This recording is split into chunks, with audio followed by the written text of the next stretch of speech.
हे software users, तो आपका स्वागत है मेरे यूट्यूब चैनल पे इजी अकाउंट्स एंड इन्वेंटरी।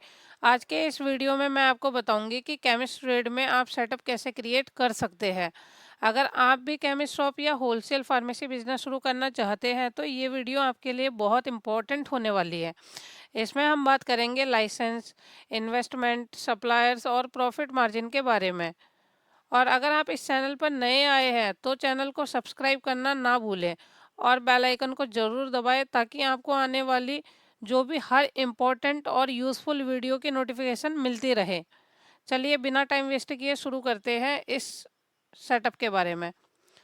तो इसके लिए मैं आपको बताऊंगी कि आप पहले कंपनी कैसे क्रिएट करेंगे केमिस्ट फर्म में। तो यहाँ पे आप देख पा रहे होंगे लिस्ट ऑफ कंपनी पे आपको F2 प्रेस करना है। यहाँ पे कंपनी क्रिएशन की विंडो ओपन हो जाती है। तो मैं टाइम को बिना वेस्ट करे कंपनी क्रिएट करती हूँ और मैं आपको बताती रहती हूँ कि आपको कैसे क्रिएट करना है। तो यहाँ पे अभी मैं केमिस्ट की फर्म ओपन कर रही हूँ, केमिस्ट प्राइवेट लिमिटेड। एंड यहाँ पे मैंने एड्रेस डाल दिया है मॉडल टाउन, दिल्ली।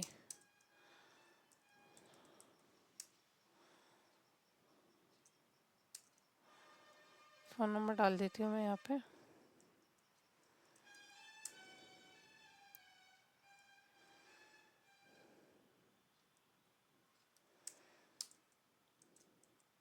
अगर आपके पास में ईमेल है तो आप यहाँ पे ईमेल डाल सकते हैं। अभी के लिए मैं डाल देती हूँ easyaccounts@gmail.com।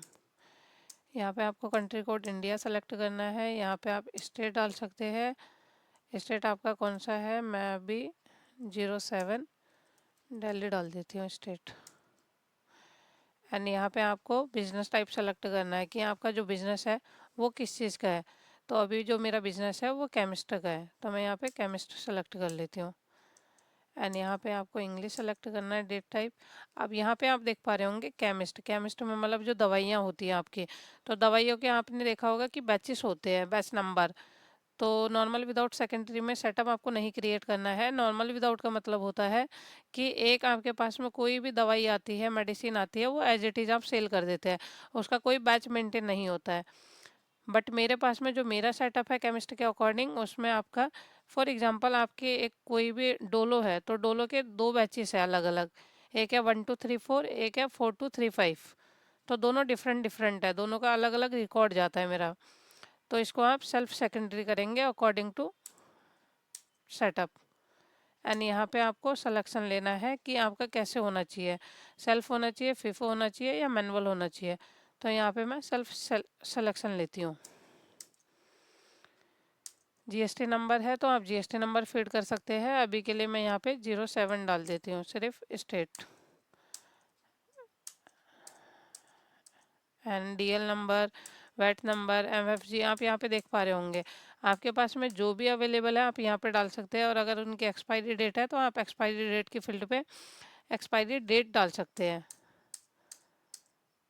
एंड यहाँ पे आप देख पा रहे होंगे टैक्स स्ट्रक्चर कि आपका क्या रहेगा, प्रोडक्ट वाइज रहेगा या बिल वाइज रहेगा। मतलब पूरे बिल का आपका एक ही रहेगा या आपका प्रोडक्ट वाइज रहेगा हर एक आइटम का। अगर आपके पास 10 आइटम है तो इसमें से 2 आइटमों पे आपका सेम है 5% का, और बाकी 8% पे आपका अलग अलग है।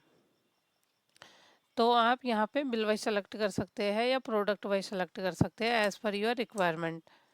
एंड कंपनी आप देख पा रहे होंगे, यहाँ पे आपको सेलेक्ट करना है कि आपकी कंपनी कंपोजिशन में है या जीएसटी नंबर नहीं है, मतलब अनरजिस्टर्ड है, या फिर आपकी रजिस्टर्ड है। तो अभी के लिए मैं रजिस्टर्ड कर रही हूँ।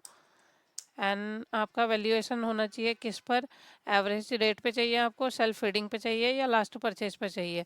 तो अभी के लिए मैं बोलती हूँ कि जो मेरा लास्ट परचेज है वही मेरा मास्टर में जाता है, तो वो लास्ट परचेज के रेट के भी आप पे आए।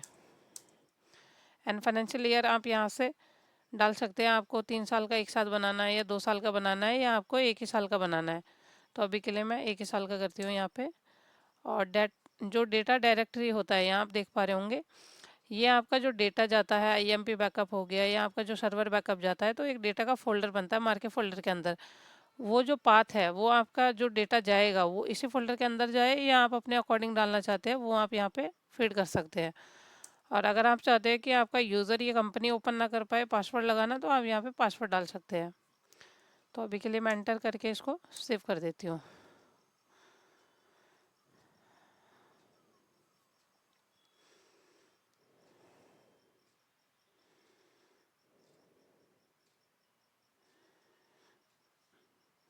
तो यहाँ पे आप देख पा रहे होंगे मेरी एक फर्म क्रिएट हो गई है, केमिस्ट प्राइवेट लिमिटेड। इस पर अगर मैं F3 करती हूँ और चेक करती हूँ, तो जो जो डिटेल मैंने फीड करी थी आपके सामने, वो सभी डिटेल आपको शो हो रही है। तो ये तो था कि हमारा जो प्रोसेस कि आप केमिस्ट की फर्म कैसे क्रिएट कर सकते हैं।